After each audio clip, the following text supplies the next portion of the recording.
আপুনিও শুনিলে আচৰিত হ'ব। আপুনি জানেনে যে যেতিয়া আমি নামাজৰ সময়ত চেজদা কৰোঁ এনেকৈ আৰু তেতিয়া আমাৰ দেহত এক আচৰিত পৰিৱৰ্তন ঘটে, যাৰ বিষয়ে হয়তো বহুত মানুহে নাজানে, বহুতেই কম পৰিমাণৰ মানুহেহে জানে।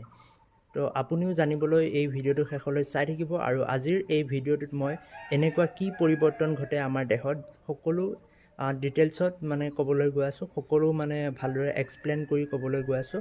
আপুনি ভিডিঅ'টো শেষলৈ চাই থাকিব আৰু মই আজিৰ এই ভিডিঅ'টোত সম্পূৰ্ণৰূপে মই আপোনালোকক বুজাই দিম এনেকুৱা কি আচৰিত পৰিৱৰ্তন ঘটে আমাৰ দেহত। তো গোটেইখিনি কথা আপোনালোকক আজিৰ এই ভিডিঅ'টোত মই ক'বলৈ চেষ্টা কৰিম। তো ভিডিঅ'টো শেষলৈ চাই থাকিব। তো বলক মই আপোনালোকক মানে কওঁ।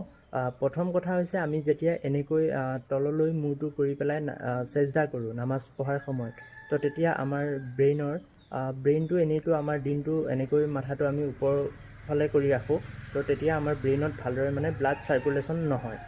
আৰু যেতিয়া আমি এনেকৈ চেজদা কৰোঁ তেতিয়া আমাৰ ব্ৰেইনলৈ ভালদৰে মানে ব্লাড চাৰ্কুলেশ্যন হয় আৰু ভালদৰে মানে তেজটো ব্ৰেইনে পায় আৰু তেতিয়া আমাৰ ব্ৰেইনটোৱে বহুতেই শান্তি লাভ কৰে আৰু তেতিয়া আমিও বহুতেই সুখ লাভ কৰোঁ আৰু আমাৰ মনটো বহুতেই ভাল লাগে।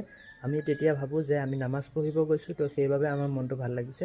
তো বিশেষকৈ চাইণ্টিফিকেলি চাবলৈ গ'লে এইটো আমি মানে আমাৰ যিটো মানে মগজু তাত যদি তেজটো ভালদৰে মানে পাই থাকে, তো ব্লাডটো, তেতিয়া আমাৰ ব্ৰেইনটোৱে ভালদৰে কাম কৰি থাকে আৰু বহুতেই ঠাণ্ডা হৈ থাকে আমাৰ মগজুটো।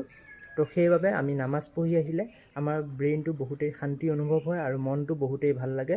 তো মই আজি আপোনালোকক অলপ থুলমূলকৈ বুজাই দিলোঁ আৰু নেক্সট ভিডিঅ'ত পিছত মই আকৌ আপোনালোকক ভালদৰে ক'ম। তো আজিৰ ভিডিঅ'টোত মই অলপ আপোনালোকক জাষ্ট বুজাই দিলোঁ। তো আজিৰ ভিডিঅ'টো ইমানেই আছিল।